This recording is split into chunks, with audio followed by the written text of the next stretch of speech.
Hi friends, ఈరోజు మేమందరం ఫ్యామిలీతో పాటు టిస్తా హౌస్కి వచ్చాము. ఇప్పుడు ఆర్డర్ చేసాము, డిన్నరు వెయిట్ చేస్తున్నాం. ఇప్పుడు సూప్ వచ్చింది, ఫిష్ వచ్చింది.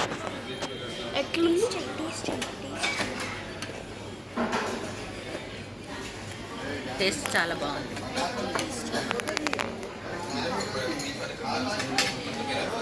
చాలా బాగుంది టేస్ట్. రోటీ, చపాతి, చికెన్ కర్రీ చాలా బాగుంది టేస్ట్. ఇప్పుడు బిర్యానీ వచ్చింది, చాలా వేడిగా చాలా టేస్టీగా ఉంది. చాలా బాగుంది. ఇప్పుడు డిన్నర్ అయిపోయింది, మేము ఐస్ క్రీమ్ తినడానికి వెళ్తున్నాం. ఇప్పుడు మేము క్రీమ్ స్టోర్కి వచ్చాము ఐస్ క్రీమ్ తినడానికి. నాకు ఐస్ క్రీమ్ వచ్చింది సీతాఫల్, నేను ట్రై చేస్తున్నాను. చాలా బాగుంది. క్రీమ్ స్టోన్ ఐస్ క్రీమ్ మీరు ఖచ్చితంగా ట్రై చేయండి. నేను ట్రై చేస్తున్నాను, చాలా బాగుంది. వీడియో ఇంతవరకే, ఇంటికి వెళ్ళి పండుకుంటాను. Subscribe, like and share. Thanks for watching.